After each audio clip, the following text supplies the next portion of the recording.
Okay, we left off on photograph number 18, and I said that this was just an example of the advertising boom that happened during the Victorian era.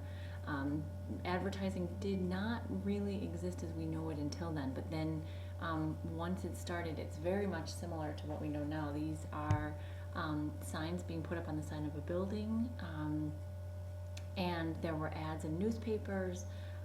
People walked around carrying ads on boards on their bodies, and we'll talk about that a little bit more as the unit continues. But you don't have to write anything down. If you want to describe this photo, you can. Otherwise, you could skip number 18, and we'll just move on to number 19. Here we see a group of boys, and I want you to take a look at their clothes, their shoes or lack of shoes, the quality of their clothes, the shape that their clothes are in, the looks on their faces, and so on, and describe this photograph with 2 to 3 adjectives. Number 19.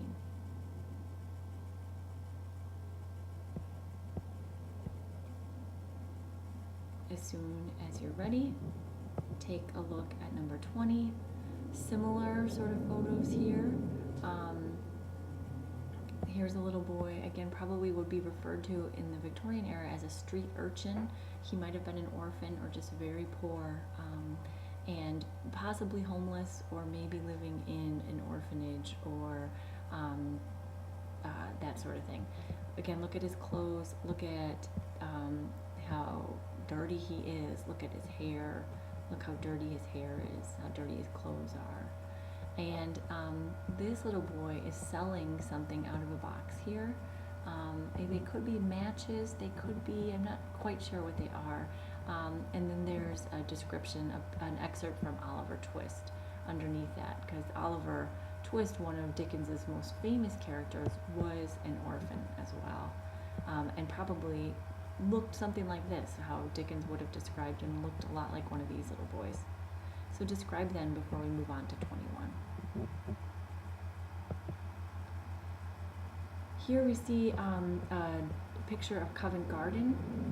This is in the 1850s, and this is where Charles Dickens would take a turn during the tea break at Warren's. He worked at a factory called Warren's Boot Black. They made shoe polish, and he worked there when he was 12 and 13.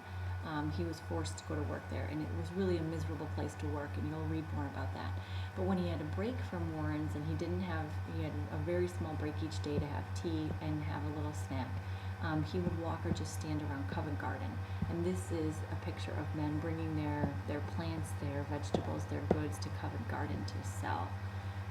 And he would, again, always kind of take note of, observe people so that he could include them in his writing. Even at this young age, he was observing people always.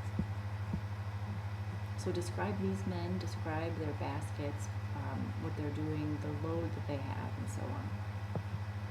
And this is the last photo in the last excerpt here.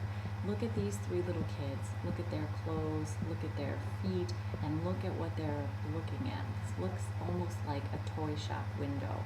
And describe this photograph in 2 to 3 adjectives before you finish your worksheet.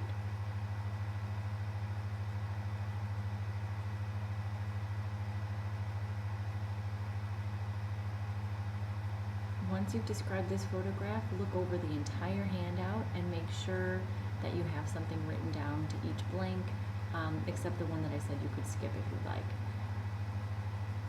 And then take a look at the last question there, the question for thought, and write at least 4 to 5 sentences answering that, and be ready to discuss that tomorrow morning. Thank you. See you tomorrow.